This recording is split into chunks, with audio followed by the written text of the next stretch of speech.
Fair use is found in Section 107 of the U.S. Copyright Act and functions to limit the exclusive rights of a copyright owner. Federal law states fair use requires no permission from the copyright owner to use the work and is not an infringement of copyright, and provides a number of illustrative examples of potential fair use, including criticism.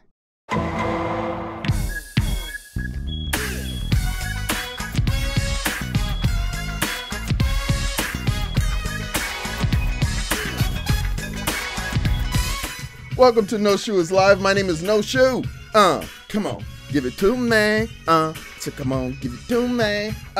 Give it away now.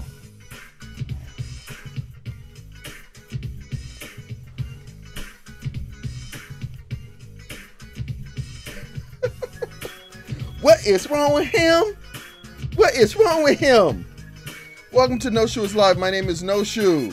I am here with my co-host, Kobe. His birthday is coming up on Monday. He's going to be 18 years old, people. Oh, man, it's such a blessing. I'm so thankful. Thank you to the old gods in the nude for giving me 18 years with such an asshole dog. He's an asshole. There's only two people that dog could live with. Me and my ex-wife. If it was anybody else, oh, he would have been put to sleep, but I don't want to talk about that. He's got a birthday coming up. He'll be 18 on Monday. Thank you for being here, boy. He's over in the corner sleeping. This episode is... I don't know how many times I've cried today. My emotions are fucked. Crying and crying and crying. Today is the 50th anniversary of the assassination of Dr. Martin Luther King Jr. He was killed 50 years ago today in Memphis, Tennessee, on the balcony there at the Lorraine Motel, shot by James Earl Ray with a rifle from across the street. I watched a documentary about this young man, and I can say young man because I am now older than Martin Luther King was when he passed away. Yeah, highly inappropriate this music is, so I need to turn that off. I'm sorry about that. I'm older than Martin Luther King was when he died. And I feel two things. First thing is, like, incredibly grateful to him for what he has done that has helped my life, for sure. Today, I watched yesterday and today, or a couple of days ago and then today, I watched a documentary on HBO. I always come on this program here and start to cite stuff, and I don't have names or references or anything like that.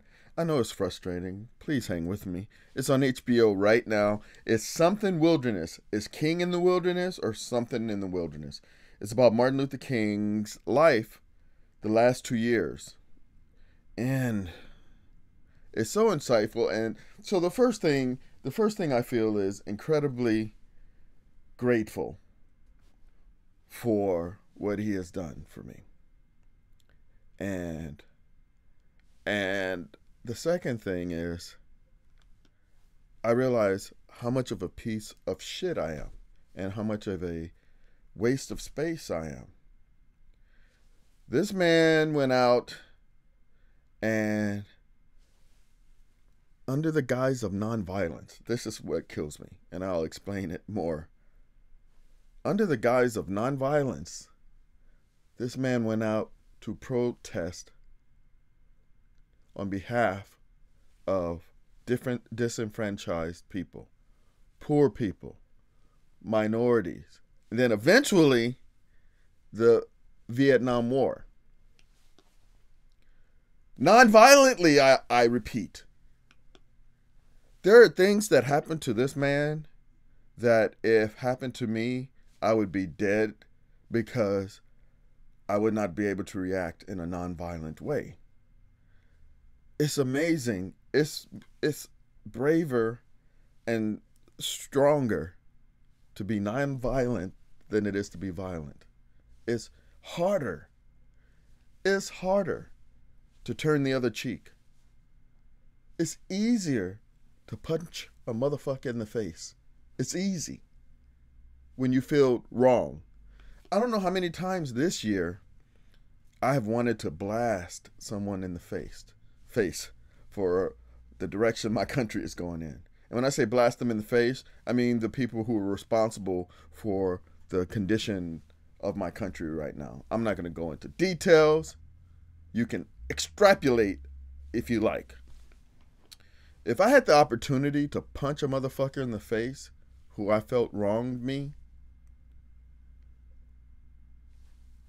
I don't care about the consequences. I can get my ass kicked, but that's part of the game. I don't care. But to get slapped in the face over and over and to respond to that with just peace, forgiveness, I don't get it, man. That's why I say I know I'm a piece of shit, because that's a higher level of thinking, and I'm trying to get there. Now, mind you, I have never had a fight in my life, a physical fight in my life. So I'm not talking tough like somebody who has a history of fighting people. I was the one who was getting his ass kicked. Anyway, so I'm not speaking from that point of view, but as I have grown up, as I grew up and I become the man that I am now, I'm less tolerant of bullshit. What I consider bullshit, other people don't consider bullshit. I consider Kim Kardashian, not her as a person, but that whole thing around how she is famous, I consider that bullshit. But there are a lot of people who look at that as something to reach for and as something they aspire to. So when I say it's bullshit, I'm just saying I call it bullshit for my life. I'm less able to handle bullshit these days. And I'm more easily prone to, as I get older, and I explained that I have never been violent in my life, but I am prone, which is so bad, to be ready to strike out violently if I have to. After watching this documentary, reminding me again of people living on a higher level than me, watching Dr. King go through his life non-violently. Now, anybody and everyone can debate other things in his life, like his personal life. I'm talking about his professional life as an activist and using nonviolence as his thing. It's amazing. It's incredibly strong. It's incredibly strong to sit and someone's hit you with a hose and you're close enough to grab them by the fucking neck and gouge their eyes out, but you don't do it. That's some indoctrination shit there. I would have to be around him. Like if I was in that generation and I aspired to that life, I would have to be around him and see him go through it. I'd be getting angry though. If I cared about him and I'm marching with him and then a rock comes and hits him in the head and he starts bleeding, my first instinct is going to want to find who threw that rock. But his first instinct is to take care of himself and then keep moving. I'm going to aspire to that. It's never too late to learn, and I'm going to do the best I can to. That's a high goal. But on this 50th anniversary of the assassination of Dr. Martin Luther King, I'm making a commitment to myself to not have that instinct and not allow that instinct to grow as I get older, but to, as I have with a lot of things, I am so much better now than I've been in my life. This is just another thing to conquer. When I get that instinct to act out when I feel like I've been wronged, I am going to train myself to take that initial feeling, hold it, take a breath, and then refocus it to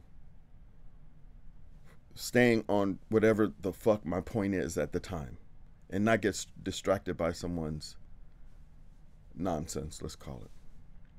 I don't know if I'm going to be able to do it, but on this 50th anniversary of the assassination of Dr. Martin Luther King, that is a commitment that I will make. It's the least I could do. I'm not out on the streets marching and dodging water bottles. And anyway, thank you, Dr. King. May you continue to rest in peace.